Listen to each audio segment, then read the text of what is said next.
નમસ્કાર, હું છું હિના અને આપ જોઈ રહ્યા છો ઇન્ડિયા ન્યૂઝ ગુજરાતના ખાસ બુલેટિન. આપણું સુરત સમાચારની શરૂઆત કરતા પહેલા એક નજર કરીશું આજની હેડલાઇન્સ પર. 15 વર્ષથી કંથેરિયા હનુમાન મંદિરમાં રુદ્રાક્ષથી મઢાય છે શિવલિંગ. શ્રાવણની પૂર્ણાહુતિ બાદ પ્રસાદી રૂપે એક રુદ્રાક્ષ ભક્તોને અપાય છે.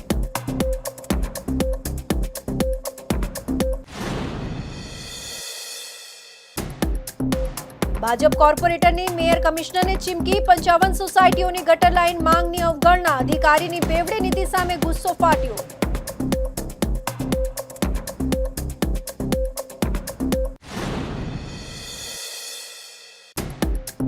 ડુપ્લિકેટ તમાકુ બનાવતી ફેક્ટરી ઝડપાઈ. વરાછામાં એલસીબીએ રેડ પાડી નકલી બાગબાન તમાકુ બનાવતા એકને ઝડપી પાડ્યો. 2,13,000નો મુદ્દામાલ જપ્ત.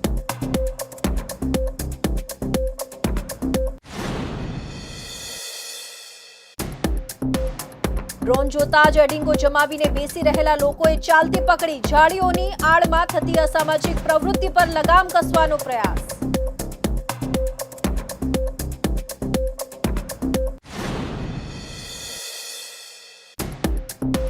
અનેસ મીમેર હોસ્પિટલની સુરક્ષામાં ચૂક.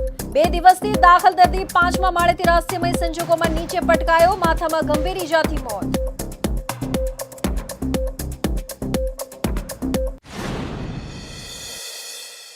અને હવે જોઈશું સમાચાર વિસ્તારથી. તો પવિત્ર શ્રાવણ માસની ગણતરીના દિવસો બાકી રહ્યા છે ત્યારે સુરતમાં સિંગણપોર ખાતે આવેલા શ્રી કંથેરિયા હનુમાન મંદિર ખાતે 1.25 લાખ રુદ્રાક્ષથી શિવલિંગ તૈયાર કરવામાં આવ્યું છે. આ ઉપરાંત પવિત્ર શ્રાવણ માસ નિમિત્તે શિવ મહાપુરાણ કથાનું આયોજન કરવામાં આવ્યું છે. શ્રાવણ માસ પૂર્ણ થયા બાદ એક રુદ્રાક્ષ ભક્તોને પ્રસાદી રૂપે આપવામાં આવશે. પવિત્ર શ્રાવણ માસને શરૂ થવામાં ગણતરીના દિવસો બાકી રહ્યા છે ત્યારે સુરતમાં આવેલા મંદિરોમાં તડામાર તૈયારીઓ શરૂ થઈ ગઈ છે. ત્યારે સુરતના સિંગણપુર વિસ્તારમાં આવેલા શ્રી કંથેરિયા હનુમાન મંદિર ખાતે 1.25 લાખ રુદ્રાક્ષથી શિવલિંગ તૈયાર કરવામાં આવ્યું છે, જેના દર્શન પવિત્ર શ્રાવણ માસમાં ભક્તો કરી શકશે. આ રુદ્રાક્ષને ખાસ હરિદ્વારથી લાવવામાં આવ્યા છે અને 1.25 લાખ રુદ્રાક્ષથી આ શિવલિંગ તૈયાર કરવામાં આવ્યું છે. શ્રાવણ માસને પૂર્ણ થયા બાદ એક રુદ્રાક્ષ ભક્તોને પ્રસાદી રૂપે આપવામાં આવશે. તેમજ આ વર્ષે પવિત્ર શ્રાવણ માસ નિમિત્તે શિવ મહાપુરાણ કથાનું પણ આયોજન કરવામાં આવ્યું છે.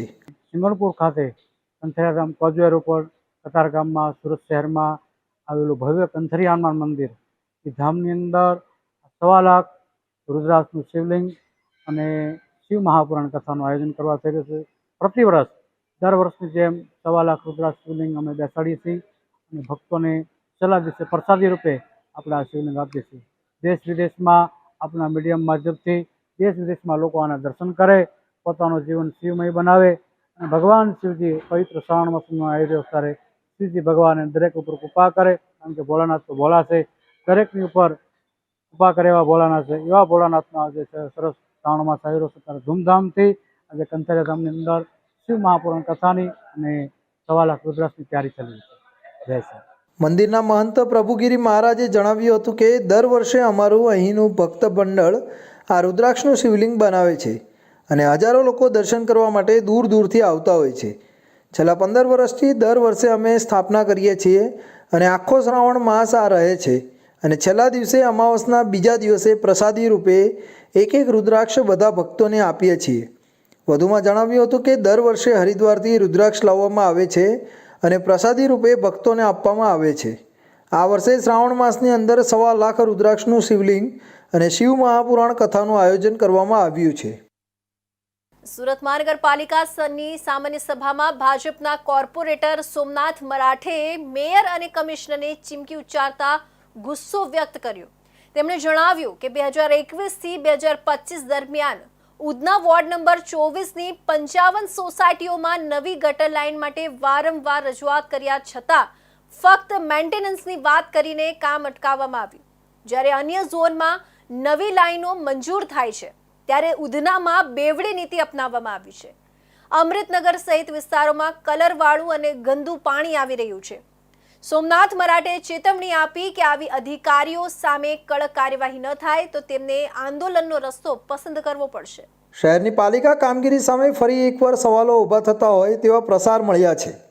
ઉધના વિસ્તારના વોર્ડ નંબર 24ના ભાજપના કોર્પોરેટર સોમનાથ મરાઠે દ્વારા ગતરોજ યોજાયેલી સામાન્ય સભામાં મેયર અને પાલિકા કમિશનર સામે ખુલ્લેઆમ ચીમકી ઉચ્ચારવામાં આવી હતી.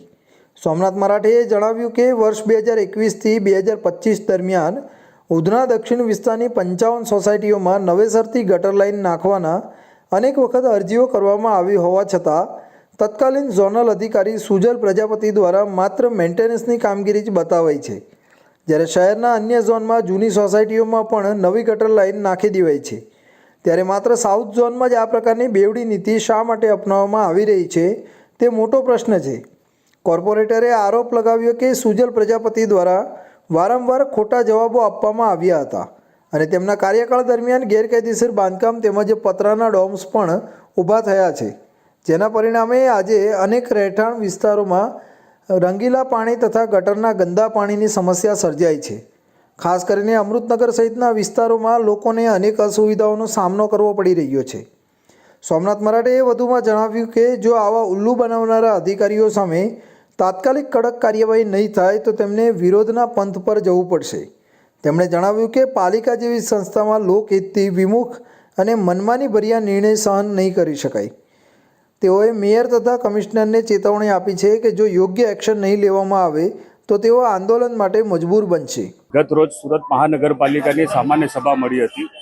આ સામાન્ય સભાની અંદર મારો જે વિસ્તાર છે ઉધના વાર્ડ નંબર 24, આ મારા વાર્ડની અંદર 55 જેટલી સોસાયટી 2021માં હું અલગ અલગ સોસાયટીના પ્રમુખો સાથે મારો ભલામણ સાથે અમે જે અરજી કરી હતી અને હું સતત 3 વર્ષથી જે તત્કાલીન અહીંયાના કાર્યપાલક ઇજનેર સુજલ પ્રજાપતિ એની સામે હર હંમેશા અવાજ ઉઠાવતો આવ્યો છે. પરંતુ એ કાર્યપાલક ઇજનેરે જે અલગ અલગ ઝોનની અંદર જે આરસીસી રસ્તા બનાવવા માટેની જે પોલિસી આવી અને એની સામે પાણીની લાઈન નવેસરથી નાખવાની છે, ગટરની લાઈન નવેસરથી નાખવાની છે.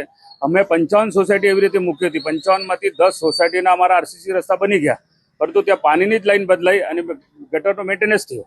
હવે જે 45 સોસાયટી બાકી છે, હવે કેટલામાં તો પાણીની લાઈન નખાઈ ગઈ છે અને આરસીસી રસ્તાના અંદાજ પણ મંજૂર છે. હવે ગટર લાઈનની જે વાત છે, ગટર લાઈન નવેસરથી નાખવા માટેની વાત છે.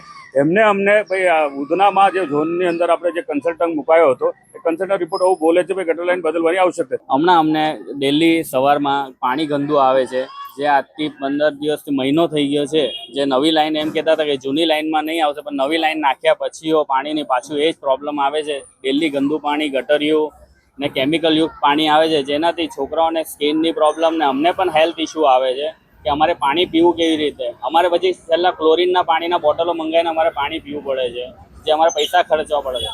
તો આજે અમે એસએનસીને બધા ટેક્સ પે કરીએ છીએ, તેનો શું મતલબ? અમને તકલીફ તો કઈ નથી, પણ આ પાણી કેવું આવે છે કે પીવા કે વાપરવા લાયક રહેતું નથી. કોઈ વાર લાલ આવે, કોઈ વાર ભૂરું આવે, કોઈ વાર સફેદ આવે, કોઈ વાર કાળું આવે, તો એકદમ કાળું પણ આવે છે. હવે કેવી રીતે અમારે આ એક કરવાનું સાહેબ? કેમ કે અમારે કાયમને માટે આટો અમારે છે. અમે ગરીબ માણસ છે, પીવા લાયક પાણી નહીં હોય તો અમારે રોજ સવારે 20 રૂપિયાનો બાટલો કેવી રીતે લેવાનો? અમે ગરીબ માણસ છે, એ પૈસા અમારે કાઢી લાવવાના. જરા પણ પીવા લાયક કે વાપરવા લાયક પાણી નથી આવતું. પાણીમાં નહીએ છે તો પણ એલર્જી જેવું લાગે છે. કપડાં ધોઈએ તો કપડાં પણ વાસ મારે છે. પછી અમારે પાણી કેવી રીતે વાપરવાનું? આ સમગ્ર મામલે હવે પાલિકા પ્રશાસન કેવો જવાબ આપે છે અને શું કાર્યવાહી થાય છે તે જોવાનું રહેશે. હવે કોંગ્રેસ સહિતના અન્ય પક્ષો પણ આ મુદ્દે અવાજ ઊભો કરે તેવી શક્યતા જણાઈ રહી છે. સુરતમાં વરાછા વિસ્તારમાં આરોગ્ય સાથે ચેડા કરતી નકલી તમાકુ બનાવતી ફેક્ટરીનો ભાંડાફોડ થયો છે. ડીસીપી ઝોન 1ની ટીમે ગુપ્ત બાતમીના આધારે રેડ કરી મોટા પાયે નકલી તમાકુ પેકિંગ મશીનો અને કાચા માલ સાથે કારખાનું ઝડપી પાડ્યું છે. બાગબાન નામે નકલી બ્રાન્ડના તમાકુનો વિશાળ જથ્થો કબજે થયો છે, જે શહેરના વિવિધ વિસ્તારોમાં વેચાણ માટે મોકલાતો હતો. પોલીસે વરાછા પોલીસ સ્ટેશનમાં ગુનો નોંધી આગળની કાર્યવાહી શરૂ કરી છે. નકલી તમાકુ જેવી કેન્સરજનક ચીજ વસ્તુઓ જનતાના આરોગ્ય માટે ગંભીર ખતરો ઊભો કરે છે તેવી જાણકારી અધિકારીઓએ આપી છે. સુરતના વરાછા વિસ્તારમાં ઝોન 1 એલસીબી પોલીસે એક સફળ ઓપરેશન પાર પાડી ડુપ્લિકેટ બાગબાન તમાકુ બનાવતી એક ફેક્ટરીનો પર્દાફાશ કર્યો છે. પોલીસે વરાછા વિસ્તારમાં આવેલા તિરુપતિ નગરમાં એક મકાનના પહેલા માળે દરોડો પાડ્યો હતો અને એક આરોપીને ડુપ્લિકેટ બાગબાનની તમાકુ બનાવતા ઝડપી પાડ્યો હતો. મળતી માહિતી પ્રમાણે વરાછાના LH રોડ પર આવેલા તિરુપતિ નગર સોસાયટીના પ્લોટ નંબર 47ના પહેલા માળે 22 દિવસથી ચાલતી ડુપ્લિકેટ બાગબાન તમાકુ બનાવતી ફેક્ટરીમાંથી પોલીસે રૂપિયા 2.13 લાખની કિંમતનો મુદ્દામાલ જપ્ત કરીને એક આરોપીની ધરપકડ કરી છે. પોલીસે હર્ષદ દલસુખભાઈ કાછડિયા નામના આરોપીની ધરપકડ કરી છે. ડીસીપી આલોક કુમારે જણાવ્યું હતું કે આ કારખાનાનું છેલ્લા 22 દિવસથી ચાલતું હતું. પોલીસને ગુપ્ત બાતમી મળતા જ કંપનીના પ્રતિનિધિઓને સાથે રાખીને દરોડો પાડ્યો હતો. આરોપીની ધરપકડ બાદ પોલીસે વધુ કાર્યવાહી હાથ ધરી છે. આરોપી હર્ષદ કાછડિયા અગાઉ પણ ડુપ્લિકેટ વસ્તુઓ બનાવવામાં સંડોવાયેલો હોવાનું સામે આવ્યું છે. એટલું જ નહીં, તે સરથાણા વિસ્તારમાં જુગાર રમતા પણ પકડાયો હતો, જે દર્શાવે છે કે તેનો ગુનાહિત ઇતિહાસ છે. પોલીસે આ મામલે વધુ તપાસ કરી રહી છે અને આ રેકેટમાં અન્ય કોઈની સંડોવણી છે કે કેમ તે દિશામાં પણ તપાસ કરી રહી છે.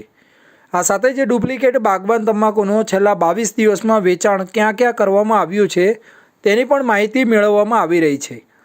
બાગબાન તમાકુની 0.65 ગ્રામની 15,100 પડીકીઓ, લૂઝ તમાકુના 10 કિલોની 6 પ્લાસ્ટિકની કોથળીઓ, છૂટક લૂઝ તમાકુ 1 કિલો, બાગબાન તમાકુની પડીકી બનાવવા માટેનો 1.75 કિલોનો રોલ, તમાકુની પડીકી બનાવવા માટે વપરાતા પ્લેન સિલ્વર પ્લાસ્ટિકના 3 રોલ, એક ઇલેક્ટ્રોનિક વજન કાંટો, તમાકુની પડીકી બનાવવાનું એક મશીન અને બાગબાન તમાકુની પડીકી બનાવવા માટેના મશીનમાં વપરાતા 5 સૂટનો મુદ્દામાલ પોલીસે જપ્ત કર્યો છે.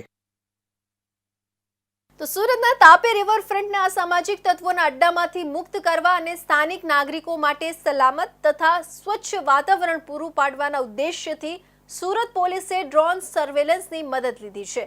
ડીસીપી ઝોન 4 સ્ક્વોડ દ્વારા તાપી નદી કિનારે આવેલા 4 કિલોમીટર લાંબા રિવરફ્રન્ટ વિસ્તારમાં ડ્રોન દ્વારા સઘન પેટ્રોલિંગ કરવામાં આવ્યું હતું. તાપી રિવરફ્રન્ટ જે કરોડો રૂપિયાના ખર્ચે વિકસાવવામાં આવ્યો છે, તે શહેરના સૌંદર્યમાં વધારો કરે છે.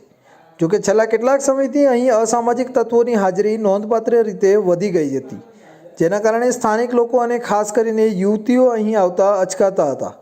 ઝાડીઓની આડમાં બેસીને આવા તત્વો વિવિધ અસામાજિક પ્રવૃત્તિઓ કરતા હોવાની ફરિયાદો પણ પોલીસને મળી હતી. આ પરિસ્થિતિને ધ્યાનમાં રાખીને સુરત પોલીસે એક નવી પહેલ કરી છે. ડ્રોન મારફતે રિવરફ્રન્ટના સમગ્ર વિસ્તાર પર નજર રાખવામાં આવી હતી. ડ્રોનમાંથી મળતી માહિતીના આધારે પોલીસની બાઇક ટીમો તાત્કાલિક ઘટના સ્થળે પહોંચી ઝાડીઓમાં છુપાયેલા અથવા અસામાજિક પ્રવૃત્તિઓમાં લિપ્ત ઇસમોને ભગાડી રહી હતી. આ ડ્રાઈવનો મુખ્ય ઉદ્દેશ્ય કોઈપણ અઘટિત ઘટનાને બનતી અટકાવવાનો અને રિવરફ્રન્ટને સાર્વજનિક ઉપયોગ માટે સુરક્ષિત બનાવવાનો છે. પોલીસના અધિકારીઓએ જણાવ્યું હતું કે તાપી નદી કિનારે રિવરફ્રન્ટ પર સામાજિક ઇસમો બેસતા હોય છે, પરંતુ અસામાજિક તત્વોની હાજરી તેમને પરેશાન કરતી હતી. આ ડ્રોન સર્વેલન્સ અને ત્યારબાદ બાઇક મારફતે ચેકિંગ દ્વારા પોલીસે આવા તત્વોને સ્પષ્ટ સંદેશ આપ્યો છે કે તેમની પ્રવૃત્તિઓ સહન કરવામાં આવશે નહીં. યુવતીઓની સુરક્ષા સુનિશ્ચિત કરવા અને રિવરફ્રન્ટને મનોરંજન તથા શાંતિપૂર્ણ સ્થળ તરીકે પુનઃસ્થાપિત કરવા પોલીસ કટિબદ્ધ છે. સુરત મહાનગરપાલિકા સંચાલિત સ્મીમેર હોસ્પિટલની સુરક્ષા સામે સવાલો ઊભા કરતી ઘટના સામે આવી છે. 5મા માળે વોર્ડમાં 2 દિવસથી દાખલ દર્દી રહસ્યમય સંજોગોમાં નીચે પટકાયો હતો. પહેલા માળે રહેલા પતરાને તોડીને ગ્રાઉન્ડ ફ્લોર પર પટકાતા દર્દીને ગંભીર ઈજા થઈ હતી. ત્યારબાદ તેનું સારવાર દરમિયાન મોત નીપજ્યું હતું. હાલ તો આ દર્દી કઈ રીતે 5મા માળેથી નીચે પટકાયો તે એક રહસ્ય બની ગયું છે. જોકે આ મામલે વરાછા પોલીસ દ્વારા વધુ તપાસ કરવામાં આવી રહી છે.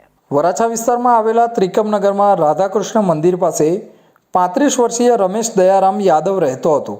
20 જુલાઈના રોજ રમેશને શરીરમાં દુખાવો થતો હોવાની બીમાર હાલતમાં સ્મીમેર હોસ્પિટલ ખાતે સારવાર અર્થે આવ્યા હતા, જ્યાં તેમને 5મા માળે આવેલા વોર્ડમાં દાખલ કરીને સારવાર આપવામાં આવી રહી હતી. રમેશ સાથે કોઈ સગા સંબંધી ન હતા અને આ 2 દિવસમાં તેના સગા સંબંધી પણ કોઈ આવ્યું ન હતું.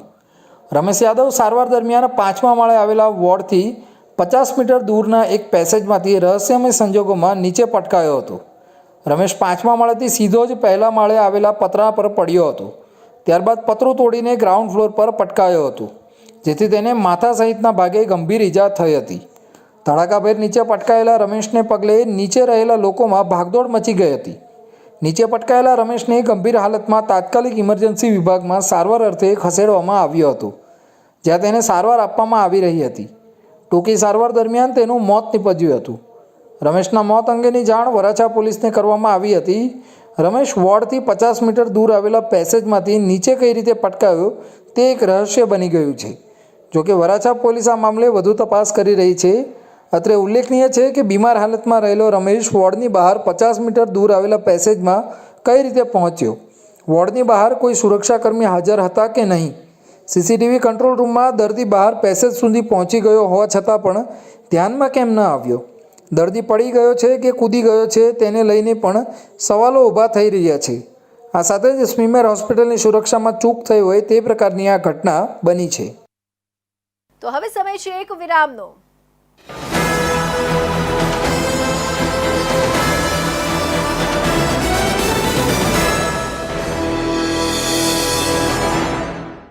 મુદ્દાઓ છે દેશના,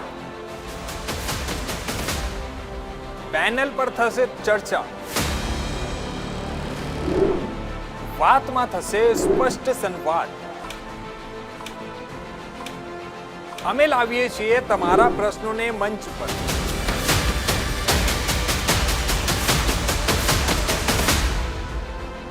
કેમ કે સમસ્યા તમારી, લડત તમારી.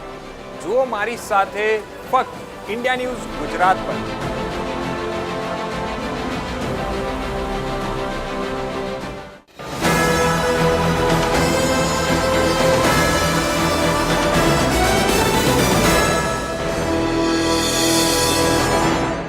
વિરામ બાદ ફરી આપ સૌનું સ્વાગત છે. સુરતના પાંડેસરા વિસ્તારમાં ગોલ્ડન તળાવમાંથી 30 વર્ષીય અજાણ્યા યુવકનો મૃતદેહ મળતા ચકચાર મચી છે. 22 જુલાઈએ બપોરે મૃતદેહ તરતો હોવાની જાણ પોલીસને મળતા તાત્કાલિક ટીમ ઘટનાસ્થળે દોડી ગઈ હતી. 3 થી 4 દિવસ જૂના અને કોહવાયેલી હાલતમાં મળેલા મૃતદેહને પોસ્ટમોર્ટમ માટે સિવિલ ખસેડાયો છે. અકસ્માત કે આપઘાત એ મુદ્દે હાલ રહસ્ય યથાવત છે. યુવકની ઓળખ મેળવવા પોલીસ દ્વારા તપાસ શરૂ કરવામાં આવી છે. સુરતના પાંડેસરા વિસ્તારમાં ગોલ્ડન તળાવમાંથી આશરે 30 વર્ષીય અજાણ્યા યુવકનો 22 જુલાઈએ મૃતદેહ મળી આવતા ચકચાર મચી ગઈ હતી. પ્રાથમિક તપાસમાં મૃતદેહ 3 થી 4 દિવસ જૂનો હોવાનું અને કોહવાયેલી હાલતમાં હોવાનું જણાયું છે. હાલ તો મૃતદેહને પોસ્ટમોર્ટમ અર્થે સિવિલ હોસ્પિટલમાં ખસેડવામાં આવ્યો છે. મોતનું સાચું કારણ પોસ્ટમોર્ટમ રિપોર્ટ બાદ જ સામે આવશે. જોકે હાલ અકસ્માત કે આપઘાતને લઈને રહસ્ય સર્જાયું છે. મળતી માહિતી મુજબ 22 જુલાઈએ બપોરે પોલીસ કંટ્રોલ રૂમમાં ગોલ્ડન તળાવમાં મૃતદેહ તરતો હોવાની જાણ કરવામાં આવી હતી. આ માહિતી મળતા જ પાંડેસરા પોલીસ સ્ટેશનનો સ્ટાફ તાત્કાલિક ઘટના સ્થળે પહોંચ્યો હતો. પોલીસે મૃતદેહને તળાવમાંથી બહાર કાઢ્યો હતો. મૃતદેહની સ્થિતિ જોતાં તે ઘણા દિવસોથી પાણીમાં હોવાનું અનુમાન છે. પોલીસે હાલ અકસ્માત મૃત્યુનો ગુનો નોંધીને મૃતદેહનો કબજો મેળવી પોસ્ટમોર્ટમ માટે નવી સિવિલ હોસ્પિટલ ખાતે ખસેડવાની કાર્યવાહી હાથ ધરી છે. પોસ્ટમોર્ટમ રિપોર્ટ બાદ જ મૃત્યુનું સાચું કારણ જાણી શકાશે.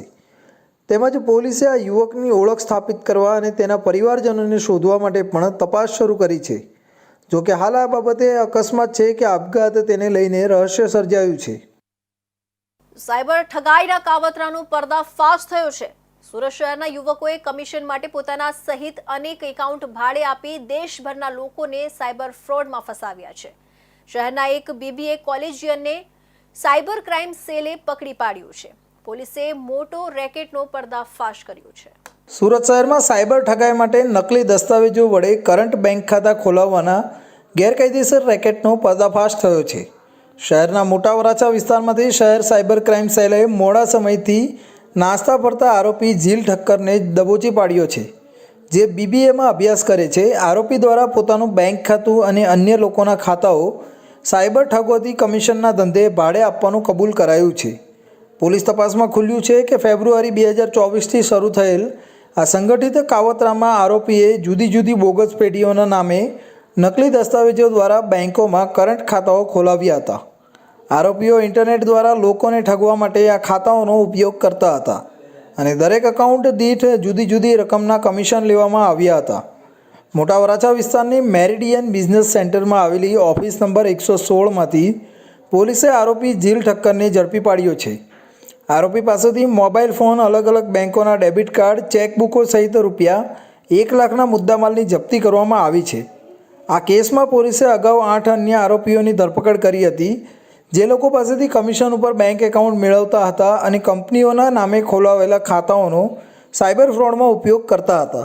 પોલીસ કમિશનર સર સુરત શહેર દ્વારા સાયબર ક્રાઇમ સેલને સુરત શહેરમાં ચાલતા મ્યુલ અકાઉન્ટ્સના જે ઇલીગલ બિઝનેસ છે એની ઉપર સખત કાર્યવાહી કરવા માટે સૂચના આપવામાં આવેલી હતી, જે અંતર્ગત ગત વર્ષમાં સાયબર ક્રાઇમ સેલ દ્વારા એમબીસી ટાવર મોટા વરાછા લજામણી ચોક પાસે 116 નંબરની ઓફિસમાં બાતમી આધારે રેડ કરવામાં આવી હતી. આ રેડ દરમિયાન 1 લાખ રૂપિયા કેશ ઉપરાંત બેંક કીટને લગતી સામગ્રી, ડેબિટ કાર્ડ, પાસબુક, ચેકબુક જે અલગ અલગ કરંટ બેંક એકાઉન્ટ્સના હતા એ મળી આવેલ હતા. જે આધારે સાયબર ક્રાઇમ સેલ દ્વારા ગુનો નોંધીને જે હાજર ઇસમો હતા એમની ધરપકડ કરવામાં આવી હતી અને ઇન્વેસ્ટિગેશન દરમિયાન અન્ય ઇસમોની પણ ધરપકડ કરવામાં આવી. જે અંતર્ગત કુલ આ ગુનાની અંદર 8 આરોપીઓની ધરપકડ કરવામાં આવેલ હતી, જેમાં નરેશ ધડુક અને રજની ખૂટ આ જે મુખ્ય સૂત્રધારો છે તે અન્ય પોતાના સાથીદારો સાથે મળીને અલગ અલગ બેંકોમાં ખોટા જે bank account, current bank account છે એ ખોટી દુકાનોને એમ ઊભી કરીને બનાવડાવતા હતા. આ ગુનાની અંદર એક આરોપી જે નરેશ ધડુકના કહેવા પ્રમાણે કામ કરતો હતો અને એકાઉન્ટ્સ પૂરા પાડતો હતો, છતાં નરેશ દ્વારા પૂરા પાડવામાં આવેલ જે એકાઉન્ટ્સ છે એ જ્યાં પહોંચાડવાના હોય તે પહોંચાડવાની વગેરે પ્રવૃત્તિ કરતો હતો એવા આરોપી જીલ ઉનડકટની ધરપકડ સાયબર ક્રાઇમ સેલ દ્વારા કરવામાં આવી છે. આરોપી ઝીલ ઠક્કરને કોર્ટમાં રજૂ કરીને 4 દિવસના પોલીસ રિમાન્ડ મંજૂર કરવામાં આવ્યા છે. પોલીસે વધુ સંપર્કિત આરોપીઓ, એકાઉન્ટ ધારકો અને સાયબર ગુનાની લિંક શોધવાની કાર્યવાહી શરૂ કરી છે. અધિકારીઓ અનુસાર આ રેકેટના માથાભારે સભ્યો સામે કડક કાયદેસરના પગલાં લેવામાં આવશે. સુરતના બટાર વિસ્તારમાં ફરી એક વખત અસામાજિક તત્વોનો આતંક સામે આવ્યો છે. આઝાદનગરમાં ગાંજાની બાતમી આપ્યાની શંકા રાખીને એક યુવક પર બ્લેડથી જીવલેણ હુમલો કરવામાં આવ્યો. યુવકને ગંભીર ઇજાઓ પહોંચી હોવાથી તેને તાત્કાલિક સિવિલ હોસ્પિટલ ખસેડવામાં આવ્યો છે. હુમલાખોર તત્વને લોકોએ પકડીને ઠપકો આપ્યા બાદ ખટોદરા પોલીસના હવાલે કર્યો છે. શહેરના બટાર વિસ્તારમાં ફરી એકવાર અસામાજિક તત્વોનો આતંક જોવા મળ્યો છે. આઝાદનગર વિસ્તારમાં ગાંજાની બાતમી આપવાના શંકા પર એક યુવક પર બ્લેડ વડે હુમલો કરાયો હતો. હુમલામાં યુવકના ગળાના ભાગે ગંભીર ઇજાઓ પહોંચતા તેને તાત્કાલિક સિવિલ હોસ્પિટલમાં સારવાર માટે ખસેડવામાં આવ્યો હતો. પ્રાથમિક માહિતી મુજબ આ હુમલો સુનિલ આહિર નામના યુવક પર કરવામાં આવ્યો છે.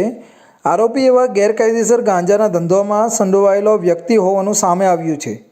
હુમલાની ઘટનાને સ્થાનિક લોકોએ જોઈ તો તરત જ હુમલાખોરને પકડીને ઠપકો આપ્યો અને બાદમાં પોલીસના હવાલે કર્યો હતો. ઘટનાની જાણ થતાં ખટોદરા પોલીસ ઘટના સ્થળે પહોંચી અને હુમલાખોરની અટકાયત કરી હતી. હાલ યુવકની હાલત સ્થિર છે અને સમગ્ર ઘટનાની તપાસ ચાલી રહી છે. આરોપી વિરુદ્ધ કડક કાર્યવાહી કરવામાં આવશે તેમ પોલીસે જણાવ્યું છે. બટારના આઝાદનગર વિસ્તારમાં બનેલી આ ઘટનાએ ફરી એકવાર પ્રશ્ન ઊભો કર્યો છે કે શહેરમાં અસામાજિક તત્વો બેફામ કેમ બન્યા છે. ગાંજાની બાતમી આપ્યાની માત્ર શંકા પર યુવક પર હુમલો કરાયો હોવો ચિંતાજનક બાબત છે. હવે જોવાનું એ રહેશે કે ખટોદરા પોલીસે હુમલાખોર સામે કેવી રીતે કાયદેસરની કાર્યવાહી કરે છે અને આવા તત્વોને કાબૂમાં લેવા શું પગલાં લેવાય છે. તો શહેરના લીંબાત વિસ્તારમાં ફરી એકવાર ગુંડાગીરીનો કિસ્સો સામે આવતા હોબાળો મચી ગયો છે. સરદારનગર વિસ્તારમાં 3 શખ્સોએ એક વેપારીને શારીરિક હુમલો કરી ચપ્પુ બતાવી અને 3000 રૂપિયાની ઉઘરાણી કર્યાનું સામે આવ્યું છે. ઘટનાની લીંબાત પોલીસમાં ફરિયાદ નોંધાતા ત્રણેય આરોપીઓ વિરુદ્ધ આઈપીસી તથા ગુજરાત પોલીસ અધિનિયમની વિવિધ કલમો હેઠળ ગુનો દાખલ કરવામાં આવ્યો છે. આરોપીઓનું ગુનાહિત ઇતિહાસ હોવાના કારણે હવે પોલીસે કડક કાર્યવાહી હાથ ધરવાની તજવીજ શરૂ કરી છે. શહેરના લિંબાયત વિસ્તારમાં ગુજરી રહેલા એક વેપારીને માર મારી ચપ્પુ બતાવી 3000 રૂપિયાની બળજબરીથી ઉઘરાણી કરવાનો કિસ્સો સામે આવતા ખળભળાટ મચી ગયો છે. સરદારનગર વિસ્તારમાં બનેલી આ ઘટનાની લિંબાયત પોલીસમાં ફરિયાદ નોંધાઈ છે અને 3 શખ્સો સામે ગુનો નોંધવામાં આવ્યો છે. ફરિયાદી રફીક ખાન સફી ખાન પઠાણ રાણી તળાવ ચોક બજાર ભંગારના વેપારી છે. 15 જુલાઈના રોજ રાત્રે લગભગ 10 વાગે તેઓ તેમના શાળા કમરુદ્દીન શેખને મળવા લિંબાયતના સરદારનગર ગયા હતા. ગલી નંબર 2 નજીક કરિયાણાની દુકાન પાસે પહોંચી ત્યારે 3 શખ્સોએ તેમનો રસ્તો રોકીને મોટરસાઇકલ ઊભી રાખી હતી. રફીક ખાને બાઇક હટાવવા કહ્યું તો ત્રણેયમાંથી વાજીદ ઉર્ફે ચિયો અયુબ મલિક ભડકી ઉઠ્યો અને એણે ધમકીભર્યા લહેજામાં કહ્યું કે તું મને ઓળખે છે, હું આ વિસ્તારનો બાપ છું. આ પછી વાજીદ સાથેના સમીર ઉર્ફે ઘેટી નિઝામ શેખ અને દીપક ઉર્ફે મરાઠે ભાસ્કરભાઈ બેસાણે રફીક ખાનને પકડીને પટક્યો હતો અને ગાળો આપતા શારીરિક તોડફોડ કરી હતી. વાજીદે તેમના ગળે ચપ્પુ મૂકીને જીવન નશની ધમકી આપી અને આ વિસ્તારમાંથી પસાર થવો હોય તો હપ્તો આપવો પડશે કહીને 3000 રૂપિયા બળજબરીથી ઉપાડી લીધા હતા. ફરિયાદી રફીક ખાને જણાવ્યું કે આરોપીઓના ગુના પ્રવૃત્તિ અને ધાકધમકીના કારણે તેમણે તરત જ ફરિયાદ નોંધાવી ન હતી. પરિવારજનો તથા આસપાસના લોકોથી ચર્ચા કર્યા બાદ 22 જુલાઈએ તેઓએ લિંબાયત પોલીસ સ્ટેશનમાં ફરિયાદ નોંધાવી હતી. લિંબાયત પોલીસે વાજીદ, સમીર અને દીપક સામે આઈપીસીની કલમો તથા ગુજરાત પોલીસ અધિનિયમની કલમ હેઠળ ગુનો નોંધ્યો છે. પોલીસ સબ ઇન્સ્પેક્ટર DR ઓડેદરાને તપાસ સોંપવામાં આવી છે. ત્રણેય આરોપીઓ લિંબાયત વિસ્તારમાં ગુનાહિત પ્રવૃત્તિ માટે જાણીતા હોવાનું પોલીસ તરફથી જણાવાયું છે. હાલ તેમની ધરપકડ માટે કાર્યવાહી શરૂ કરાઈ છે. સુરતના જહાંગીરપુરા વિસ્તારમાં ગુજરાત ઇલેક્ટ્રિસિટી બોર્ડની બેદરકારીના કારણે એક દુઃખદ ઘટના સામે આવી છે, જેમાં 3 નિર્દોષ ગૌવંશના મોત થયા છે. આ ઘટનાએ સ્થાનિક પશુપાલકોમાં ભારે રોષ ફેલાવ્યો છે અને તેઓએ જીઈબીની બેદરકારી સામે કડક કાર્યવાહીની માંગણી કરી છે. આ મામલે જહાંગીરપુરા પોલીસ સ્ટેશનમાં જીઈબી વિરુદ્ધ ફરિયાદ નોંધાઈ છે. જહાંગીરપુરા વિસ્તારમાં આવેલા એક ખેતર નજીકના વિસ્તારમાં ગયા અઠવાડિયે વીજળીના ખુલ્લા તારો નીચેડા પડેલા હોવાની ઘટના બની હતી. સ્થાનિક પશુપાલકોના જણાવ્યા પ્રમાણે જીઈબી દ્વારા આ વિસ્તારમાં વીજળીના થાંભલાઓ અને તારોની યોગ્ય જાળવણી કરવામાં આવી ન હતી, જેના કારણે ખુલ્લા તારો નીચે પડી ગયા હતા. આ ખુલ્લા તારોના સંપર્કમાં આવતા 3 ગાયોના કરંટ લાગવાથી મોત થયા હતા. આ ગાયો સ્થાનિક પશુપાલકોની હતી, જેઓ આ પશુઓ પર તેમની આજીવિકા માટે નિર્ભર હતા. આ ઘટનાએ ન માત્ર પશુપાલકોને આર્થિક નુકસાન પહોંચાડ્યું છે, પરંતુ ગૌવંશના મોતથી સ્થાનિક સમુદાયમાં પણ ભારે રોષ ફેલાયો છે, કારણ કે ગાય હિન્દુ ધર્મમાં પવિત્ર માનવામાં આવે છે. આ ઘટનાની જાણ થતાં જ સ્થાનિક પશુપાલકો અને ગ્રામજનો એકઠા થયા અને જીઈબીની બેદરકારી સામે વિરોધ વ્યક્ત કર્યો. આ ઘટના બાદ પશુપાલકોએ જહાંગીરપુરા પોલીસ સ્ટેશનમાં જીઈબીના અજાણ્યા અધિકારીઓ અને કર્મચારીઓ વિરુદ્ધ ફરિયાદ નોંધાવી છે. ફરિયાદમાં જણાવાયું છે કે જીઈબીની બેદરકારી અને નિષ્કાળજીના કારણે આ ઘટના બની, જેમાં 3 ગૌવંશના મોત થયા. પોલીસે ફરિયાદના આધારે તપાસ શરૂ કરી છે અને જીઈબીના સ્થાનિક અધિકારીઓને સમન્સ મોકલવાની તૈયારી કરી રહી છે. આ ઘટનાએ જહાંગીરપુરા વિસ્તારમાં ગૌવંશની સુરક્ષા અને વીજળીના થાંભલાઓની જાળવણીનો મુદ્દો ચર્ચાના કેન્દ્રમાં લાવી દીધો છે. સ્થાનિક ગૌશાળા સંચાલકો અને પશુ કલ્યાણ સંગઠનોએ પણ આ ઘટનાની નિંદા કરી છે અને જીઈબીને તેમની જવાબદારી નિભાવવા માટે આગ્રહ કર્યો છે. સુરત શહેરના જહાંગીરપુરા વિસ્તારમાં આજે 3 ગૌમાતાના જીઈબીના ઇલેક્ટ્રિક તાર ખુલ્લા હોવાના કારણે મોત થયા છે કરંટ લાગવાથી. જે પણ આમાં કસૂરવાર હોય જીઈબીના કર્મચારી, તેઓને સસ્પેન્ડ કરવા જોઈએ, તેમના વિરુદ્ધ ફરિયાદ થવી જોઈએ અને જે કંઈ 3 ગાયો મરી ગઈ છે એના માલિકને વળતર જીઈબી તરફથી આપવામાં આવે એવી ચોક્કસ અમારી માંગ છે. જહાંગીરપુરા પોલીસ સ્ટેશનમાં ફરિયાદની તજવીજ ચાલુ છે, પરંતુ જેમ જ્યારે પણ વરસાદ આવવાનો હોય એની તૈયારીના ભાગરૂપે જીઈબી હંમેશા કામ કરવાનું હોય, પણ ક્યાંક ને ક્યાંક ગફલત રાખતા હોય છે. ઘણી જગ્યા પર એવા વાયરો ખુલ્લા હોય છે. પશુપાલકોએ માંગણી કરી છે કે જીઈબી આ ઘટનામાં મૃત પશુઓના નુકસાનની ભરપાઈ કરે અને ભવિષ્યમાં આવી ઘટનાઓ ન બને તે માટે વીજળીના થાંભલાઓ અને તારોની નિયમિત તપાસ કરે. આ ઉપરાંત સ્થાનિક નેતાઓ અને સામાજિક સંગઠનોએ આ મામલે સરકારી હસ્તક્ષેપની માંગણી પણ કરી છે. સુરતના સચિન જીઆઈડીસીમાં ફરી એકવાર અસામાજિક તત્વોના આતંકની ઘટનાઓ સામે આવી છે. 2 શખ્સોએ એક યુવાનને જાહેરમાં ધોળે દિવસે માર માર્યો, જેનો વિડીયો પણ સોશિયલ મીડિયા પર વાયરલ થયો છે. હુમલાની ગંભીરતા જોઈને યુવાનને સારવાર માટે હોસ્પિટલ ખસેડવામાં આવ્યો છે. તો બીજી તરફ સમગ્ર ઘટનાની તપાસ સચિન પોલીસે શરૂ કરી છે. અસામાજિક તત્વોની ધરપકડ માટે કાર્યવાહી હાથ ધરાઈ છે. શહેરના સચિન જીઆઈડીસી વિસ્તારમાં અસામાજિક તત્વોના આતંકનો વધુ એક ચોંકાવનારો કિસ્સો સામે આવ્યો છે. 2 શખ્સોએ એક યુવાનને જાહેરમાં માર માર્યો હોવાની વિડીયો સોશિયલ મીડિયા પર ઝડપથી વાયરલ થયો છે. લોકોની નજર સામે થયેલી આ ઘટના અંગે સ્થાનિકોમાં ભયનો માહોલ સર્જાયો છે. આ વિડીયોમાં જોઈ શકાય છે કે હુમલાખોરો યુવાનને બેફામ રીતે માર મારતા દેખાઈ રહ્યા છે અને આસપાસ ઊભેલા લોકોએ ઘટનાનો વિડીયો પણ બનાવ્યો છે. હુમલા બાદ ઈજાગ્રસ્ત યુવકને તાત્કાલિક સારવાર માટે નજીકના હોસ્પિટલમાં ખસેડવામાં આવ્યો હતો. જાણકાર સૂત્રોના જણાવ્યા પ્રમાણે હુમલાખોરો વિસ્તારના જાણીતા અસામાજિક તત્વો છે અને અગાઉ પણ આવા વિવાદમાં સામેલ રહી ચૂક્યા છે. હાલ સમગ્ર ઘટનાની તપાસ સચિન પોલીસ દ્વારા શરૂ કરવામાં આવી છે અને હુમલાખોરોને ઝડપવા માટે કાર્યવાહી ચાલી રહી છે. જાહેરમાં મારામારી જેવી ઘટનાઓ હવે સોસાયટીના શાંતિપૂર્ણ માહોલને ખલેલ પહોંચાડી રહી છે. સતત આવી ઘટનાઓને લઈ પોલીસ પર સવાલ ઉઠી રહ્યા છે. સચિન પોલીસે હવે આવા તત્વો સામે સખત કાર્યવાહી તૈયારી બતાવી છે. લોકોએ પણ અસામાજિક તત્વોની માહિતી તાત્કાલિક પોલીસને આપવાની અપીલ કરવામાં આવી છે. તો આ હતા ઇન્ડિયા ન્યૂઝ ગુજરાતના ખાસ બુલેટિન. આપણું સુરતના મહત્વના સમાચારો. નવા સમાચાર સાથે ફરી મળીશું. ત્યાં સુધી જોતા રહેજો ઇન્ડિયા ન્યૂઝ ગુજરાત.